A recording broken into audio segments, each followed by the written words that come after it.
Et souriez, la vie est belle. Souriez, la vie est belle.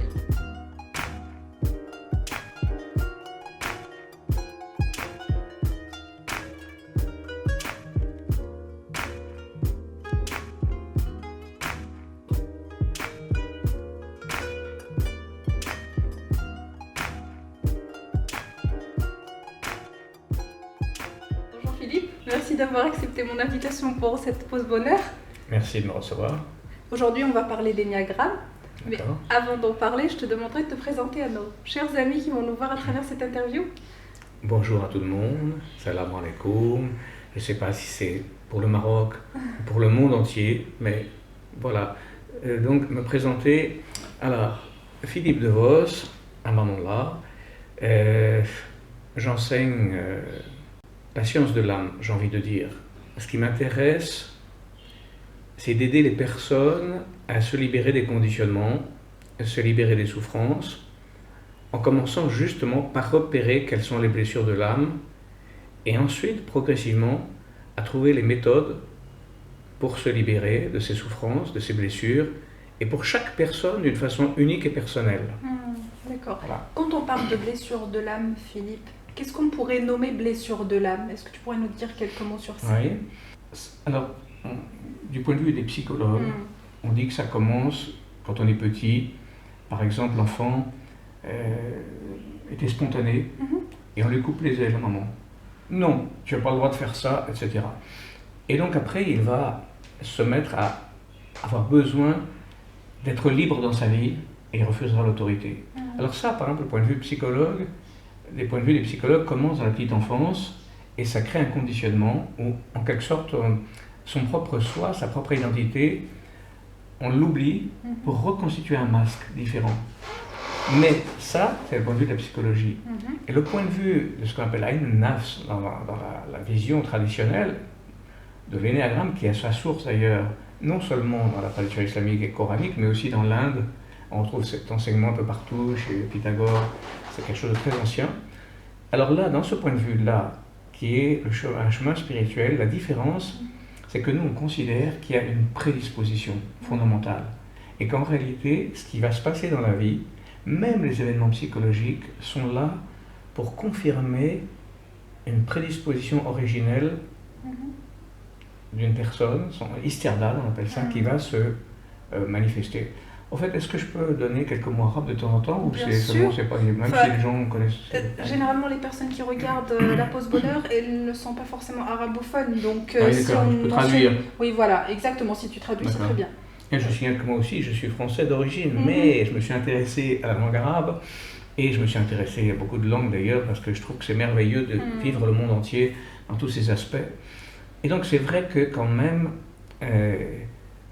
un des aspects importants de mon histoire, c'est une voie, la voie de connaissance, et entre autres la voie soufie quand même qui existe dans beaucoup de pays du monde, et qui est une voie aussi d'amour. C'est pour ça que j'aime ce cheminement. Et donc, cet enseignement sur l'âme, il se trouve qu'il a des références aussi, ce qu'on appelle dans la grande tradition. En fait, au-delà des traditions particulières et des religions particulières, j'aime parler, moi, de la grande tradition éternelle, originelle. Parce qu'avant la tour de Babel, il y avait une seule langue et une seule religion. Et après la tour de Babel, il y a plusieurs religions et plusieurs langues. Mais au fond, elles ont toutes une même source. Et c'est comme ça qui est merveilleux, d'être capable de reconnaître le bien-aimé à travers toutes les formes qu'il va prendre, quoi. Et c'est toujours le même, quelles que soient les religions, quels que soient les chemins. En fait, le sujet, c'est de le reconnaître.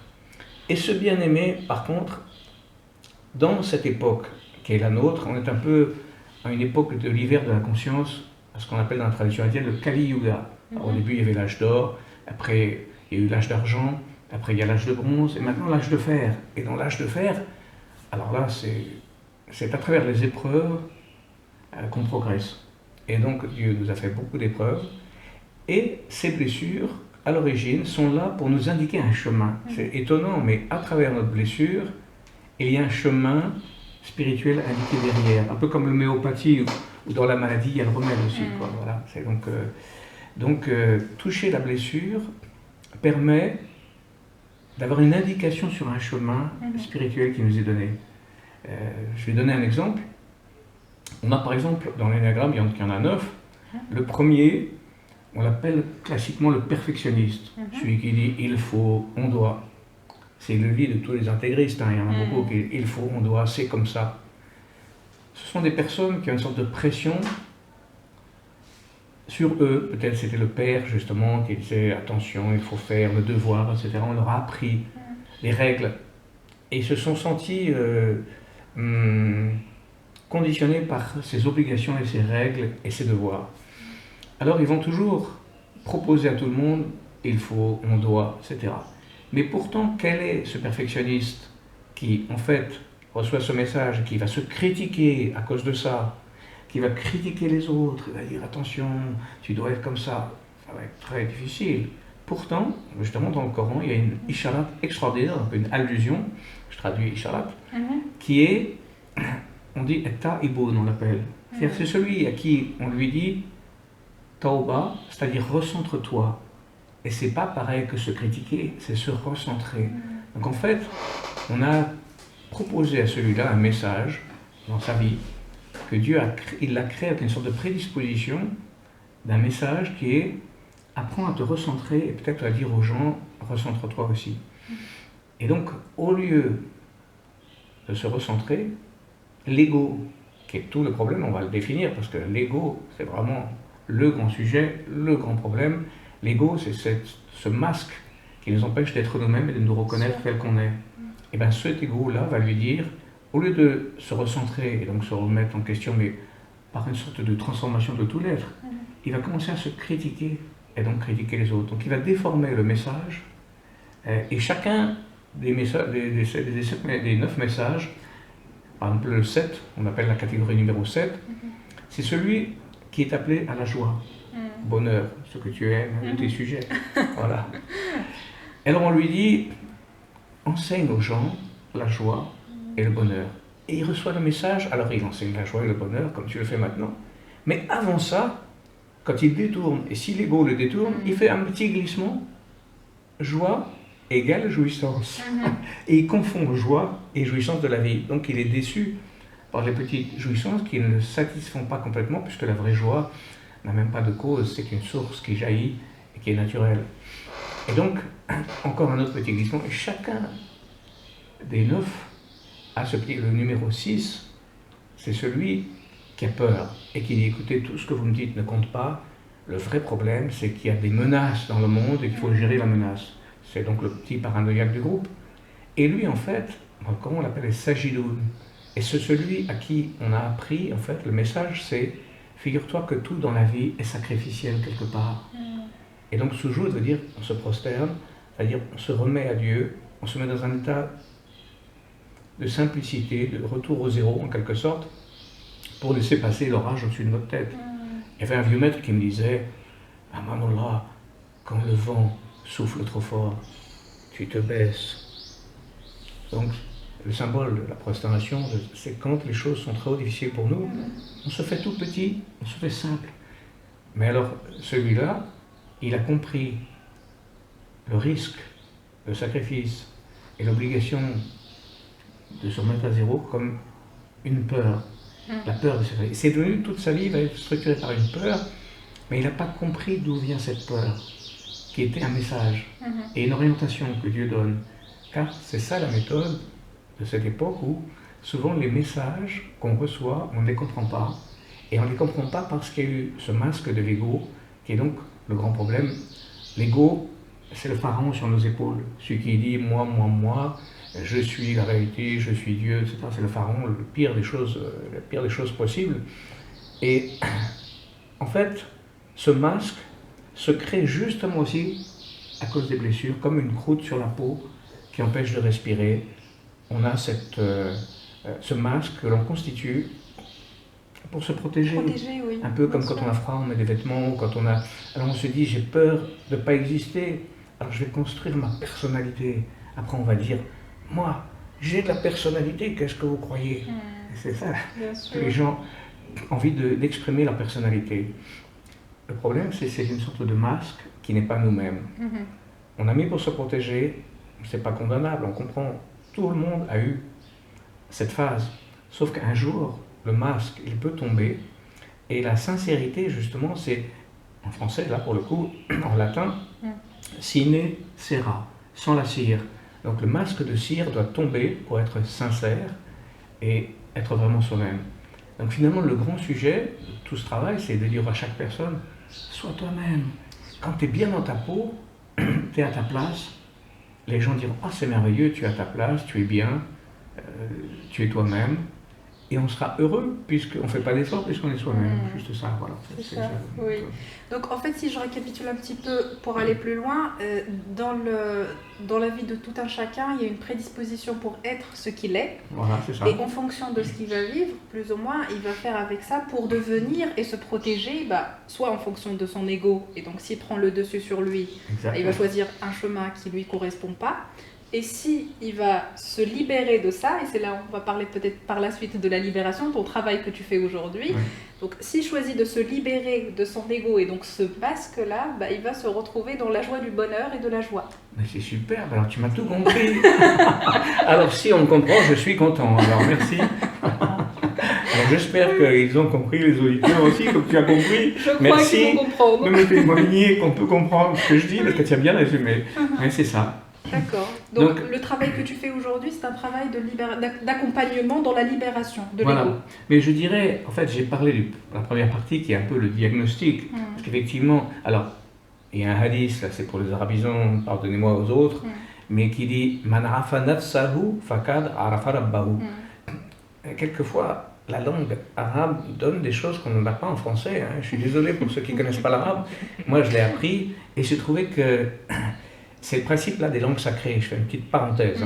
Les langues sacrées, elles portent un message qu'on n'a pas tout à fait dans les langues normales. Alors, vous pouvez regarder dans le sanskrit, dans l'hébreu, dans l'arabe, certaines langues sacrées qui ont véhiculé des textes sacrés, elles ont un goût et une façon de décrire les choses de façon meilleure et plus complète. Alors donc ce hadith dit, celui qui connaîtra son Seigneur. Man rafa nafsahu, il va connaître son âme, arafa rabbahu va connaître son Seigneur. Et le Seigneur, c'est ce maître intérieur qui nous guide au-delà de toutes les religions, de toutes les formes. Il est finalement celui qui est là, notre lumière intérieure, notre identité profonde. Donc, oui, pour connaître son Seigneur, qui est notre identité de lumière, il faut aussi connaître les voiles qui nous voilent de ce Seigneur. Donc, retirer les voiles, c'est comme une histoire d'amour. La nuit de noces, on retire les voiles. Et donc, il faut retirer les voiles pour l'amour du divin, qui est en nous. Il s'agit donc de retirer ces voiles, d'apprendre à se libérer de ce qui nous conditionne, ce qui nous fait mentir et ce qui nous fait empêcher d'être nous-mêmes profondément. Donc ça commence par la prise de conscience, un diagnostic, c'est-à-dire prise de conscience. Donc on n'a pas pris conscience de quelque chose, on ne s'en libère pas tout à fait. En Inde, ils disaient souvent « to see is to be free ». Et certains portaient même des t-shirts comme ça, « to see is to be free ». Voir, c'est se libérer, donc apprendre à voir les choses. Donc, question de regard, même aussi dans l'Évangile, Jésus guérissait les personnes, il posait les mains sur les yeux, et ils étaient aveugles, et d'un seul coup, ils virent, ils commencèrent à voir, et ils crurent. Donc, la vision et la foi est liée. Donc, en fait, ouvrir les yeux, ouvrir son regard sur ces choses-là. Donc, première chose, prise de conscience, toucher la blessure, et même si ça fait mal, c'est encore mieux. Ce qui fait que beaucoup de gens dans les séminaires au début, quand je les aide à toucher la blessure, bien sûr ils pleurent. Mais au début, ils me mentent. C'est extraordinaire. Chacun raconte quelque chose. Si je lui dis quelle est la plus grande blessure de ta vie, quel est ton plus gros problème, la personne ne saura pas ou va me dire autre chose. Ou va me dire, c'est telle personne qui m'a fait du mal, c'est telle chose qui m'a fait du mal. Mais alors, vous donnez les clés à quelqu'un d'autre que vous-même. Vous perdez vos clés de votre main et vous les donnez à quelqu'un d'autre. C'est terrible, on veut garder les clés dans sa main, parce que c'est les clés de notre porte. Et donc, si on garde nos clés, on sait qu'on est responsable. Et on voit que c'est en nous. Et quand je touche la vraie blessure, la personne se met à pleurer, parce que là, c'est le vrai problème de sa vie. Et seulement quand on a touché la blessure, on peut passer à la suite, parce que si vous venez chez un médecin et vous lui dites « Tout va bien, docteur ?» Évidemment, alors il dit « Pourquoi vous êtes venu ?» Mais il faut toucher où est-ce que ça fait mal, et quand on a touché où ça fait mal, alors après on peut travailler sur... Voilà, c'est complètement lié, C'est très curieux. En Inde, ils vous disent aussi, si vous rencontrez le tigre, faites face au tigre. Pas refuser, regardez en face. Voilà, et cette blessure, on doit la regarder en face. C'est le premier pas, prise de conscience. Mais évidemment, ça ne suffit pas. Parce qu'évidemment, pleurer c'est magnifique, mais c'est comme l'ablution, c'est comme le wudu avant la prière, quoi. Et après, la solution elle existe, et là elle est liée à ces noms divins, parce qu'en fait c'est des angles avec la lumière.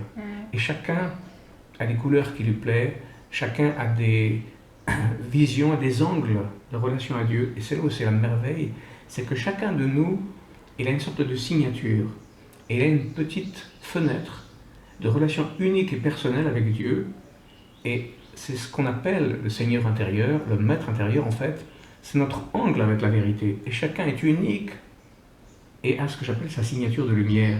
Chacun a sa signature de lumière où il est unique dans sa relation à Dieu. Et cette petite fenêtre, le jour où elle s'ouvre, ça change tout. Et c'est plus une théologie, c'est plus une discussion, c'est plus une philosophie, c'est contacter celui qui parle dans les cœurs et qui nous transforme. Alors, je sais, le problème, c'est que beaucoup de religions, de théologie, ont tendance à mettre tout le monde sur l'autoroute. Et c'est comme une armée, tout le monde veut s'habiller d'une façon, tout le monde croit qu'il est... Et il dit, je fais comme tout le monde. Mais ça, c'est au début. Tiens, j'ai d'ailleurs une image que je trouve intéressante, qui est donnée par Rumi, fondateur des Derviches Tourneurs, et qui disait, on est dans une relation avec Dieu, comme dans un couple. Alors au début, par exemple, c'est le petit enfant qui prend tout ce que sa mère lui donne. Il prend toute la nourriture, tout, il accepte tout. Et c'est comme les personnes qui, au début, acceptent toutes les vérités qu'on leur donne. Les religions, ils avalent tout. Et puis on grandit, admettons 16 ans, et c'est l'époque qu'on appelle classiquement du flirt. Elle m'a regardé, il m'a regardé, il m'a souri, etc. Et ça, c'est quand avec le cœur, on commence à avoir des petites sensations. On a ce qu'on appelle des ahwal, des états spirituels. On a des visions, on a des rêves. On commence à contacter le Seigneur et il nous caresse le cœur. Ça commence comme ça. Et puis on grandit, on se dit finalement, un petit fleur ne me suffit pas, je voudrais plus. Et là, plus, c'est l'union, c'est le chemin de l'union. Alors, dans la tradition, il y a ce qu'on appelle le mariage, qui protège la présence. Et c'est pour ça que la taqwa, c'est wikayat al-hudur. La taqwa, la piété, en arabe, c'est la même racine que wikaya. Wikayat al-hudur, protéger la présence. De la même façon que quand on s'aime, on crée des conditions d'être ensemble, on se crée un espace, on se marie, on a une maison. Et de la même façon, dans la relation à Dieu, quand la maturité nous a poussé à aller plus loin que les petits jeux, que les petits flirts, donc on appelle ça, alors à ce moment-là, on cherche le chemin de l'union, le chemin de la proximité et de la permanence dans cette proximité. Et ça change tout. À ce moment-là, on n'a pas la même exigence. On va plus loin et on s'organise différemment. Et donc, à un certain moment, avancer dans ce chemin de la proximité, c'est trouver l'aspect unique et personnel justement de cette relation qui va grandir comme un couple. Quand ils se connaissent, c'est de leur intimité. Cette intimité grandit et l'amour grandit par l'intimité. De la même façon, avec cette relation divine, c'est un angle particulier qui est en relation avec les noms divins. Et les 99 noms divins, par exemple, qui sont les matrices des noms divins, mais il y en a beaucoup d'autres, sont comme des angles de la lumière. Et il y a un angle de lumière qui nous correspond plus particulièrement et qu'on peut trouver. Et ça réveille quelque chose en nous de notre prédisposition, justement. Et donc notre forme, on va dire, de sagesse, notre forme de sainteté, notre forme de chemin spirituel, notre forme d'engagement dans la relation à Dieu, notre forme de participer à la communauté des hommes. Parce qu'évidemment, j'aime aussi, je vais citer encore un hadith en arabe, pardonnez à ceux qui ne parlent pas l'arabe. On va traduire. Voilà. Khairun nas man ittafa'a bihin nas. Le meilleur des êtres, celui qui est le plus utile à la communauté des hommes. J'aime beaucoup ça. Parce que être utile, c'est participer à l'orchestre. Un musicien qui joue sa partition, c'est formidable. Regarde, je trouve, tu as trouvé par exemple ta place, c'est magnifique, tu as trouvé ta place. À un certain moment, tu dis, je vais être utile à la communauté des êtres humains, comme tu fais maintenant, tu donnes un espace. C'est magnifique, voilà. C'est un chemin où tu trouves ta place dans l'orchestre. Ça, c'est magnifique. Alors que je ne dis pas que c'est une obligation, je dis que ça vient au moment où ça vient. C'est comme une maturité. Au début, on cherche, on tâtonne, et c'est normal, et personne ne juge le fait qu'on tâtonne, parce qu'on a tous eu des difficultés, on a tous cherché, mais heureusement, il existe des miroirs. On dit encore un hadith, al-mu'min mir'at al-mu'min. On peut être le miroir de l'autre. Et donc, il y a des gens qui nous aident à cette prise de conscience par l'effet miroir, et qui aussi nous donnent une indication sur notre chemin, mais pas en disant il faut, on doit, ou c'est comme ça, en éveillant cette conscience, et cette conscience qui est un souffle, qui est une lumière, qui est un état intérieur qui nous éveille à cette présence d'une façon unique et personnelle, quoi. Oui, tout à l'heure tu as parlé de ces personnes qui assistent au séminaire et qui ne mettent pas tout de suite le doigt là où il faut le mettre. Voilà, c'est ça. Ça vient d'où ça? Parce que en même temps on vient pour découvrir quelque chose qui va nous faire du bien, mais on veut tout de même passer à côté. C'est quoi ce jeu auquel on... Ouais, c'est très intéressant, c'est vrai, et à la fois terrible et très intéressant, c'est qu'on s'est tellement habitué à quelque part mentir, c'est terrible, à soi-même, encore pire que de mentir aux autres.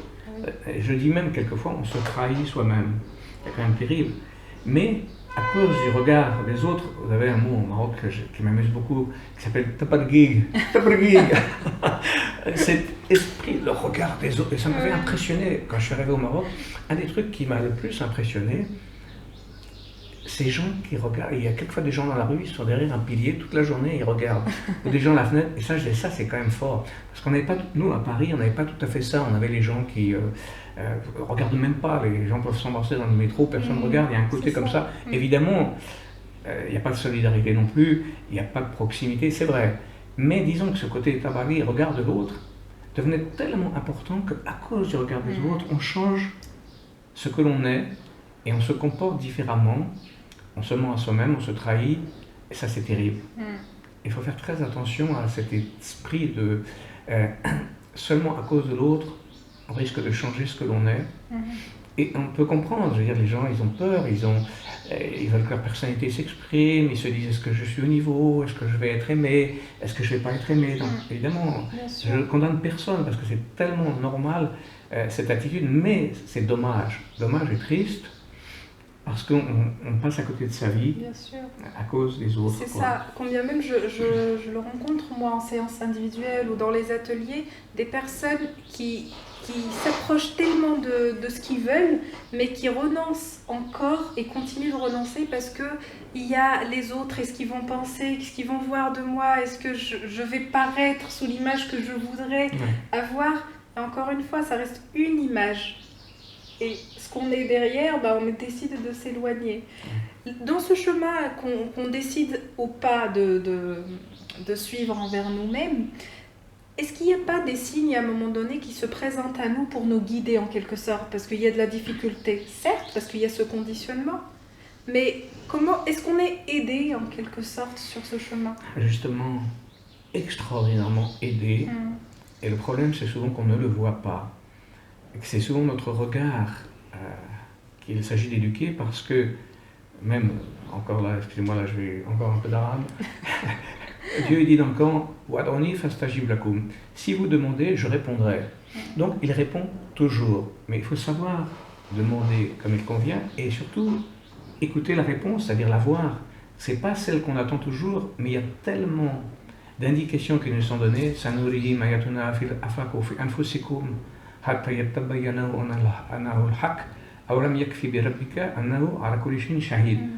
extraordinaire qui dit je vous montrerai mes signes dans les horizons en vous-même jusqu'à ce que vous découvriez cette vérité qui est en vous. Est-ce que ça ne suffit pas que votre Seigneur soit shahid et soit le témoin en toutes choses? C'est sublime, c'est carrément extatique je trouve comme ayat parce que c'est incroyable le nombre d'indications qu'on a dans les arbres, le petit oiseau qui vient à un moment donné, le petit rayon de soleil qui nous caresse, la fraîcheur du soir qui est une rahma, toutes ces choses, les gens qu'on rencontre dans la vie qui nous donnent une petite indication, on croit que c'est une personne, mais en fait, c'est peut-être Rabbi, votre Seigneur, qui vous parle à travers cette personne, à travers un enfant qui rit, en tellement de situations où c'est lui qui parle à travers le langage de la création, de mille façons. C'est toujours, en fait, c'est toujours lui. à un certain moment, on peut avoir, franchement, c'est ce que je pense réellement, moi c'est le ayat. Ah, voilà le petit oiseau, subhanallah, qui vient de parler. Merci mon chéri, salam alaikum. Les petits anges parlent, on croit aussi aux anges. Et donc, ce ayat qui dit wa aynama tuwallu fasamma wajhullah. Où que l'on se tourne, est la présence de Dieu. Donc finalement, partout, c'est quand même lui. Même si on ne le reconnaît pas. Alors, il y a une histoire que j'aime beaucoup, une de mes histoires préférées. Évidemment, c'est l'histoire d'une princesse qui se déguise pour aller au souk. Elle se déguise en pauvrette. Elle se dit, après tout, j'ai envie de faire mon expérience comme tout le monde. Je me déguise et je vais au marché. Et puis elle arrive dans une petite boutique où tout est à 50 dirhams, quoi. C'est une petite chose pas chère. Et elle entre dans la boutique et elle regarde l'homme et le type de la boutique lui dit, mais enfin, peut-être que toi tu es une voleuse, à ce que je vois à tes habits, encore l'image extérieure. Et elle sourit. Il lui dit, oui, ne reste pas dans ma boutique. La princesse ne dit rien. Elle sourit, elle sort de la boutique et arrive le fils du ministre qui lui reconnaît la princesse. Alors il descend de cheval et lui embrasse la main. Alors l'homme dit, mais alors, attendez, si la princesse, elle peut entrer. Et l'homme qui venait d'arriver lui dit, écoute, je crois que tu ne l'as pas reconnue à temps. Et qui est cette princesse qu'on ne reconnaît pas? Eh bien, c'est la présence divine, c'est la Khadra, la présence divine. Le Seigneur se déguise et il aime se déguiser. Et alors, quelquefois, il dit, c'est lui, je sens que ça, c'est la parole de Dieu. Mais à d'autres moments, on ne le reconnaît pas. Et quelle chose terrible, on appelle le bien-aimé, Ya Rabbi, on appelle par tous les noms, et quand il vient, on ne le reconnaît pas. Parce que notre cœur n'a pas fait Alam Nashrah Laka Sadrak, ce fameux verset du Coran qui dit la dilatation de la poitrine, élargir son cœur à toutes les possibilités de l'univers, reconnaître, comme ce petit oiseau qui vient de parler, toutes ces choses qui sont lui, les reconnaître dans tous ses aspects. On a tellement besoin de comprendre que c'est lui qui parle partout, mais on s'est limité. Alors là, il y a une notion terrible aussi, qui existe d'ailleurs aussi en arabe, c'est là où la langue sacrée parle, ce qu'on appelle Akida, c'est notre profession de foi ou notre conceptualisation du divin. La hawla wa la quwwata illa billah. Et la Akida, c'est la même racine que Ubd en arabe qui veut dire le nœud. Donc on conditionne notre vision du monde, notre vision de Dieu, du bien-aimé, par nos concepts. C'est comme si on mettait Dieu dans une boîte. Alors moi je dis libérons Dieu quand même. C'est incroyable qu'on veuille conditionner la réalité divine. Heureusement qu'on dit Subhan, Dieu est au-delà de tout ce qu'on détermine. Mais le problème des théologiens, c'est qu'ils entrent dans leur aql, c'est-à-dire dans l'intellect, le mental, et ils veulent nous faire croire qu'on peut comprendre Dieu d'une façon mentale, ce qui est évidemment impossible. Et donc, on s'est conditionné, et on a un conditionnement de la vérité. Et j'aime bien une parole d'un grand maître qui s'appelle Ibn Arabi, Cheikh Moïd Ibn Arabi, qui dit Nahnu min al-haq muqayyad ila al-haq mutlaq. C'est-à-dire une vérité conditionnelle, une vérité inconditionnelle. Aller vers ce déconditionnement. Et donc, voilà le sujet qui me paraissait important, aider les gens à se déconditionner, donc à se libérer de ces conditionnements. Alors, le conceptualiser, c'est comme mettre dans une boîte une idée. Pourquoi? C'est parce que nous, on est dans une boîte, parce que c'est notre corps. Donc, plus on s'identifie au corps, plus on a des concepts et des pensées. Mais si on s'aperçoit qu'on n'est pas que ce corps, qu'on a aussi cette conscience qui contient le corps et qui va encore plus loin que le corps, on peut se déconditionner des concepts. Et c'est comme ça qu'on apprend la présence de la Khadra à travers Zikrullah, Allah bi Zikrullah tatma'innul qulub, c'est-à-dire l'invocation, la prière du cœur, nous permet de nous envoler et de ne pas rester au sol, et au contraire de sentir la conscience qui se décolle du corps et qui s'envole au-delà des concepts, des pensées. Et donc découvrir par un autre organe que la pensée, un organe de connaissance qui est le cœur. Et le cœur, il est comme le soleil, alors que la pensée, la réflexion, c'est la lune. Et le cœur se réfléchit dans le mental. Alors là, ce qu'on appelle, quand le mental, l'aql, devient éclairé par le clair, on appelle munawwir, il s'éclaire, mais quand il est juste analytique, il lui manque cette lumière du cœur. Parce que c'est comme le soleil, quand il envoie ses rayons sur un lac, il y a les réflexions du soleil sur le lac, c'est le reflet du soleil, et ça c'est la réflexion. C'est très peu. Alors que le cœur, c'est le rayonnement de notre être véritable. Et cet être qui connaît, cette connaissance véritablement, c'est comme ce mouvement de l'amour en fait, qui fait qu'on veut être un avec celui qu'on connaît. On a envie de devenir un avec celui que l'on connaît, et petit à petit, cette capacité, j'ai envie de dire le mot anglais, oneness, c'est devenir un avec chaque chose. Et si on veut connaître l'eau, on doit boire de l'eau. Si on veut connaître le lait, on doit boire du lait. On ne peut pas seulement analyser le lait est blanc ou décrire. À un certain moment, il y a cette identification qui doit avoir lieu, qui se fait par le cœur en fait. Donc c'est pour ça que je dis le cœur est un organe de connaissance supérieur à la pensée. Donc il y a un moment où il faut développer cette capacité du cœur, par laquelle et donc la capacité d'amour finalement, avec laquelle on est capable de devenir un avec chaque personne. Alors ça peut être une capacité d'empathie au début. Au début, il y a un mot aussi arabe là, c'est coranique, qui s'appelle rapita. C'est un lien de cœur à cœur. Et les couples savent que quelquefois ils ont un peu de télépathie entre eux, ils se sentent, ils devinent les pensées, ils disent en même temps, quand il y a une sorte d'harmonie entre deux personnes, c'est facile. Mais ce qui est intéressant, c'est d'élargir cette capacité le plus large possible. Au début, on comprend son mari, sa femme, ses enfants, ensuite ses amis. Et puis après on élargit, on est capable de comprendre n'importe quelle personne, et même les animaux, et même les arbres, et de sentir que tout est être. Et qu'au fond c'est l'être, parce que Dieu est l'être fondamental, et c'est lui qui a donné cet être, cette existence à chaque chose. Donc à travers cet être, on sent chaque chose, comme ça. Oui, pour ce que tu dis, il y a cette notion d'ouverture de cœur qu'on a besoin d'expérimenter pour découvrir ce qu'est l'autre, et puis de pouvoir créer cette connexion. Voilà. Là-dedans, il y a une difficulté majeure, c'est le conditionnement et l'éducation de base qu'on a reçue. Ouais. Parce que depuis très jeune, soit on a été dans la tête et il fallait, le il faut dont on a parlé tout à l'heure, ou on a été conditionné à voir que le résultat. Donc finalement, on n'est pas dans le cœur et dans l'expérience. Et on se coupe de nos sensations parfois et tout ce qu'on pourrait dire autour de ça. Dans ce chemin, là où on est trop cartésien, on croit à ce qu'on voit dans la matière. Comment on pourrait sortir de cette expérience juste pour goûter et voir que quelque chose d'autre pourrait exister? Pas de vérité peut-être absolue encore, et tant mieux, mais comment on pourrait sortir de là pour expérimenter autre chose? Bravo, excellent, merci. Très bonne question, ça permet d'aller plus loin. Et j'ai envie de raconter une autre petite histoire comme transition. C'était justement un de mes maîtres spirituels qui un jour, il me donnait du café et on prenait le café ensemble.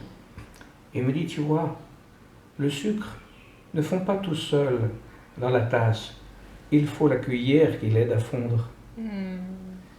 Et ça, c'est le compagnon, l'ami, le maître spirituel, celui qui nous aide à fondre. Parce qu'il est dit, Kulu man alayha fan.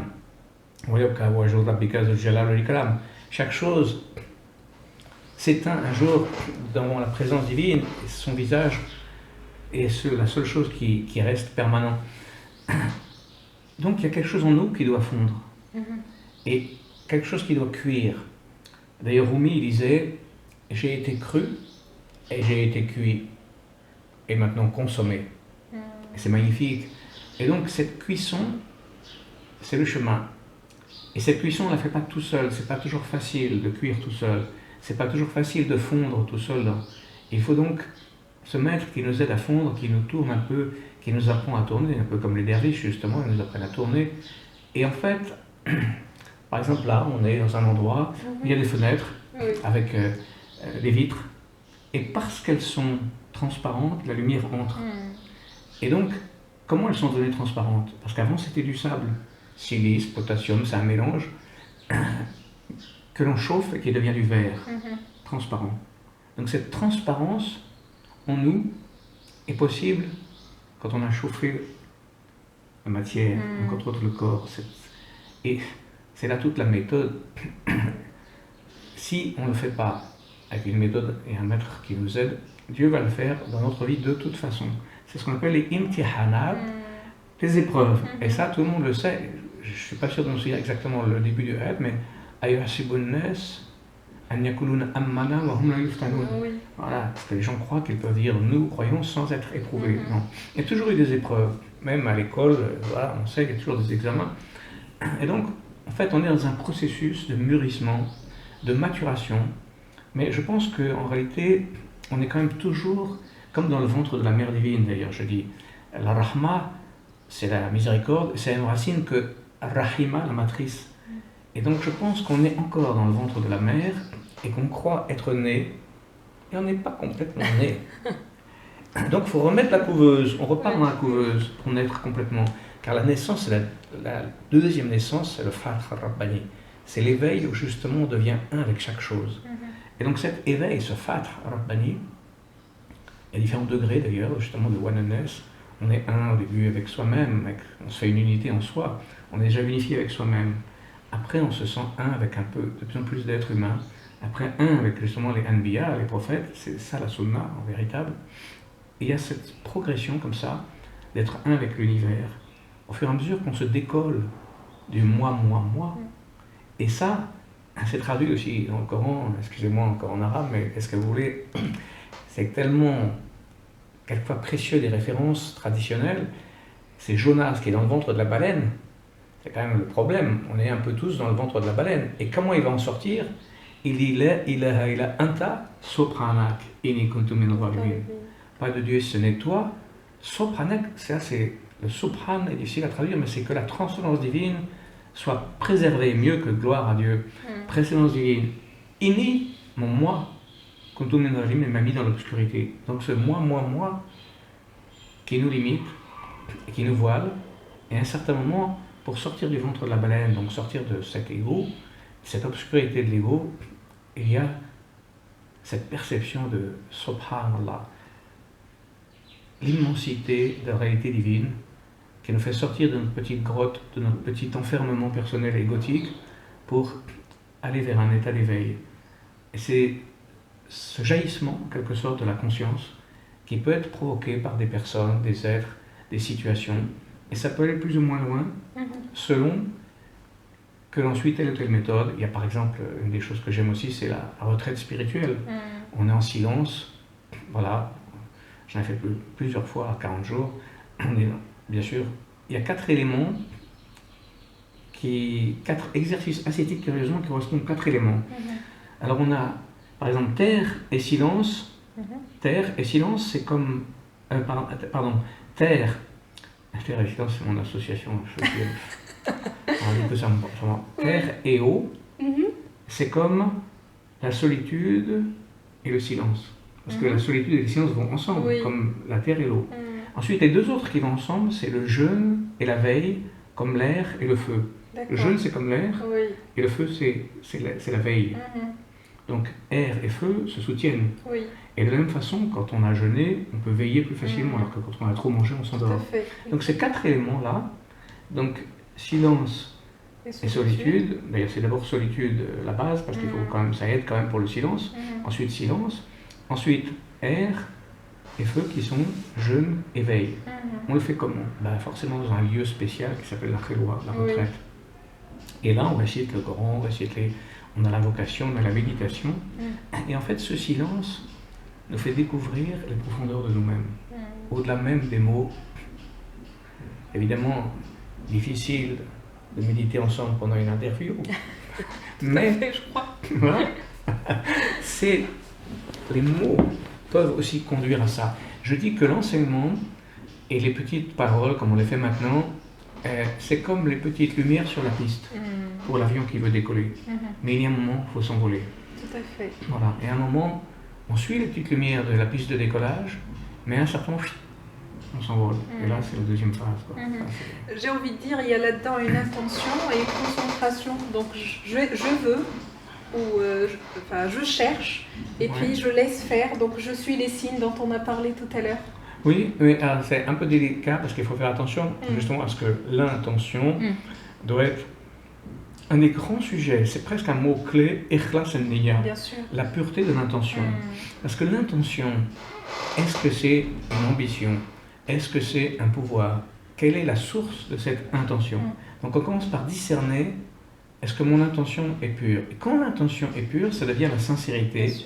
À ce moment-là, on est vraiment soi-même, et vraiment il y a une vraie direction qui est donnée. Juste par la sincérité, déjà l'intention peut être donnée. Donc la pureté de l'intention, effectivement, c'est très important. Oui. Alors ensuite, on comprend qu'il nous faut un soutien, qu'il nous faut des personnes qui nous aident, Oui. qu'il faut être accompagné, et qu'il faut aussi une méthode quand même. C'est là où, parce que beaucoup de gens pourraient dire les choses que j'ai dit, et c'est normal, sauf qu'ensuite vient la capacité de le réaliser. C'est-à-dire, effectivement, conduire des personnes à cette libération. Voilà. Et là, la méthode est très importante. Et il y a des chemins plus ou moins droits qui amènent à ça, plus ou moins direct, comme ça. En ayant des outils pour avancer pas à pas Voilà. dans ce chemin. Alors justement, plus qu'un outil, Oui. et tiens, je vais vous donner une autre image que j'aime beaucoup, beaucoup. Oui. Alors c'est, on change de culture, c'est les 12 travaux d'Hercule. Ok. Un des travaux d'Hercule, on lui dit il faut nettoyer les écuries d'Augias. Alors le roi Augias, il y avait des écuries mais incroyablement sales. Alors Hercule est l'homme le plus fort du monde. On se dit peut-être qu'il va y arriver. Mais non, même pour Hercule, ces écuries, qui nous rappellent d'ailleurs notre ego, comme par hasard. Oui. Si par hasard on parlait de l'ego, là, ça ne m'étonnerait pas. Voilà. Et donc ces écuries sont tellement énormes à nettoyer que même Hercule ne peut pas les nettoyer. Et donc il va faire autre chose. Il va dévier un fleuve. Et je dis que ce fleuve, c'est la grâce divine. Et donc il nous faut utiliser la grâce divine. Et là, ayat du Coran, excusez-moi ceux qui ne parlent pas l'arabe, mais وَبِفَضْلٍ مِنَ اللَّهِ وَبِرَحْمَتِهِ فَلْيَفْرَحْ هُوَ خَيْرٌ مِمَّا يَجْمَعُونَ. Donc la grâce divine est mieux que tout ce qu'on peut rassembler comme effort et comme outil. Donc il y a un moment, on se met comme ça. Allah, on appelle la grâce, comme le chaman qui appelle la pluie, on appelle la grâce divine. Et toute la science, c'est d'appeler la grâce divine. Et ça, c'est la merveille. Parce que on est si faible, c'est si difficile de réaliser par nous-mêmes. Et je vois des tas de gens qui disent, oui, voilà, le chemin est comme ça, ouais, d'accord. Mais, alors, c'est un peu comme le marin qui, au début, il y a beaucoup de gens qui sont comme ça, ils croient qu'il faut ramer dans la vie pour réussir. On va ramer, oh, on pense y rame. Et un jour, on découvre qu'on a des voiles. Ah, quelle merveille, j'ai des voiles et le vent peut pousser mes voiles. Et ce vent, c'est la grâce divine qu'on appelle tawfiq. Wa ma tawfiq illa min indillah. Hadith qui dit pas de grâce opportune si ce n'est par Dieu. Donc à un certain moment, la grâce nous aide. Et là, les choses sont faciles. C'est plus quelque chose que l'on fait avec un effort. Parce que le problème de l'effort, c'est que c'est peut-être encore l'ego qui décide. Alors, je veux. J'ai de la volonté, moi, monsieur. J'ai de la volonté, madame. C'est terrible. Je sais bien qu'on est éduqué comme ça. Je suis désolé. Il faut, on doit. Ayez de la volonté. Tenez bien le coup. En fait, la volonté n'est possible que si on a d'abord la bonne orientation. Parce qu'on dit wa tawassaw bil haqq wa tawassaw bis sabr. Mais sabr après le haqq, pas avant. Il faut d'abord l'orientation juste, après, il y a et cette volonté, en fait, elle est donnée naturellement si l'intention est pure. C'est ça qui est un grand secret. C'est pas par un gros effort, c'est juste une purification. Donc c'est pas rajouter, c'est retirer. On rajoute pas quelque chose. Plus on en retire, mieux on est. Et les gens veulent acquérir, mais non. À un certain moment, il faut au contraire laisser le plus possible. Pour ça qu'on dit Nahnu al-fuqara ilallah. On est les pauvres, Wallah al-Ghani, on est les pauvres devant Dieu, on n'est pas les riches. Et donc cette façon de retirer ce qui est en trop, se mettre dans cet état de silence intérieur, et se vider finalement son verre pour recevoir qu'il soit plein. Si le verre est déjà plein, comment recevoir? Il y avait un jour un shir comme ça, Charles Alaoui, qui était extraordinaire aussi. Alors, un disciple arrive et lui dit, écoutez, monsieur, moi, je veux que vous me donniez une initiation. Il dit, ah oui, et pourquoi je vais te donner ça? Écoutez, je suis noble, je suis riche et je suis savant, alors je pense que vous pouvez m'initier. Alors le chéri, je suis désolé, je peux rien pour toi. Il dit pourquoi? Parce que nous, c'est justement ceux qui sont pauvres, on les rend riches, ceux qui ne sont pas nobles, on les rend nobles, et ceux qui ne sont pas savants, on les rend savants. Et toi, tu as déjà tout, tu n'as pas besoin de moi, au revoir. Voilà. Évidemment, celui qui dit qu'il a déjà tout, et qui ne veut pas dire qu'il ne sait pas, on ne va pas lui donner. Alors donc, cet état de simplicité, de pauvreté est nécessaire à un moment, en disant finalement, et dans la pratique, dans la prière, dans l'invocation, dans la méditation, se mettre dans un état de zéro, où je ne sais rien, et je recommence à zéro, à chaque instant. Et c'est merveilleux, c'est comme le compteur à zéro, la boussole, elle va bien toujours dans la même direction. Nous aussi, on devrait constamment se remettre à zéro, et dire, t'es qui toi, moi? Excusez-moi, je suis zéro. Zéro. Simple. Et cet état de soujoud qu'on fait aussi pour ceux qui connaissent la prière islamique, voilà, on revient à un moment, à point zéro, dans la prosternation. C'est quand même magnifique, parce que c'est comme ça, peut-être, que les grâces descendent, quand on se met dans un état tout petit, de demande et de reconnaissance qu'on ne sait pas ou qu'on n'a pas la force. Et donc à ce moment-là vient la grâce divine. Pourquoi se mettre à faire tant d'efforts alors que les choses peuvent être données, voilà. Mais il faut juste reconnaître qu'on a besoin de quelque chose. Et que, voilà. Être modeste et humble et accepter qu'on a besoin. Parce que c'est la réalité en plus. C'est même pas... En réalité, même être modeste, il ne faudrait pas vouloir être modeste, il faut être naturellement.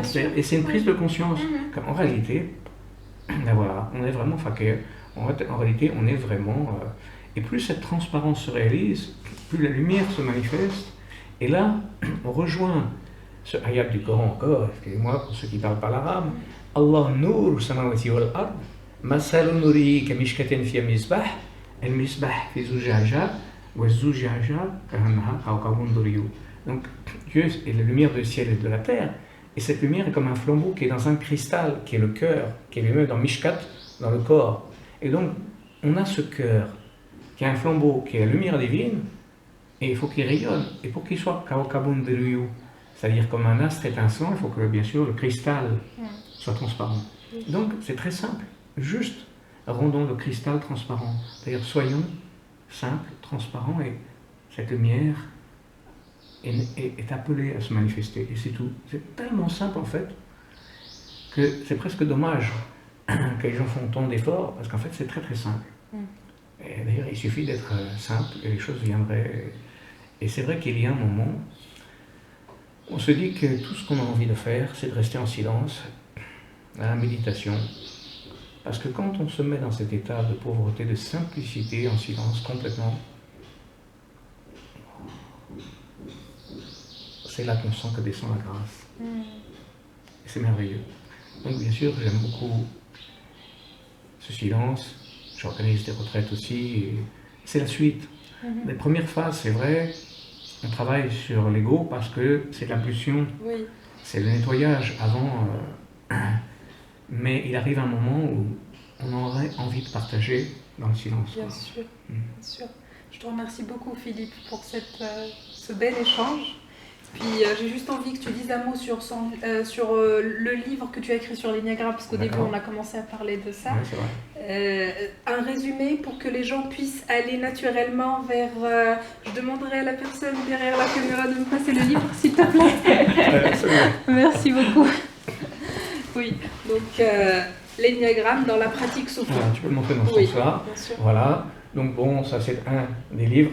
Il y a celui-ci, j'en ai écrit un autre qui s'appelle La Genèse de la sagesse, où je raconte l'histoire des 40 maîtres de sagesse qui se transmettent, parce que cette transmission aussi du secret de cœur, depuis un prophète jusqu'à tous les héritiers, est très important aussi.